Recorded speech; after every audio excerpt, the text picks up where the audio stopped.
Loudspeakers contain at least two magnet and cone assemblies known as drivers. They're typically housed in a box called the speaker enclosure. To build the internal magnetic structure, the factory begins by cutting two plates of iron, each about 13 millimeters thick. They go one at a time onto a lathe. First, the machining tool smooths and evens out the surfaces, getting rid of the marks the saw made. Then it cuts out a small hole in the center of one plate and a larger hole in the center of the other. Next, they cut a smaller and thicker round piece of iron called the core. A reamer bores a large hole through it. They apply super high-strength epoxy glue to the core and to the back plate, the plate with the smaller hole. They glue and screw the pieces together because the bond has to be strong enough to withstand intense magnetic pull. They glue a foam filter in the hole to ensure the vibrating cone doesn't draw in dust and cause internal damage. Now they spread glue on the narrow end of what's called the metal basket, a die-cast aluminum frame that will hold the magnetic structure and cone.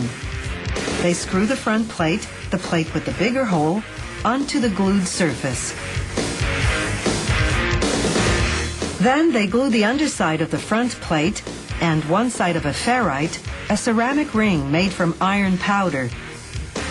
After adhering the ferrite to the front plate, they apply glue to the other side of the ferrite, then flip the basket over to attach the back plate. The core fits through the large hole in the front plate. They insert shims to center it while the glue dries. After screwing terminals to the basket, they put the entire structure they've just assembled into a magnetizing machine. With 600 volts of direct current, the machine creates positive and negative poles, transforming the magnetic structure into a permanent magnet, meaning it has a constant magnetic field around it. Now they wind the voice coil, the electromagnet that will interact with the permanent magnet. An electromagnet is an object that generates a magnetic field only when there's a current running through it. They wind enamel-insulated copper wire, gluing it to a rigid plastic sheet. The positive pole of this voice coil will be attracted to the negative pole of the permanent magnet. The negative poles will repel each other. The key is that the voice coil's poles are constantly reversing position because the electrical current running to the speaker is an alternating current, meaning it switches between a positive and negative charge several times per second.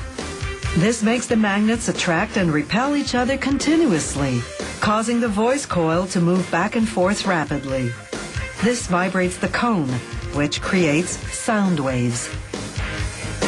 After slipping the voice coil between the front plate and the core, they glue on the bottom suspension, flexible fabric rings that move with the voice coil and prevent it from rubbing on the magnetic structure.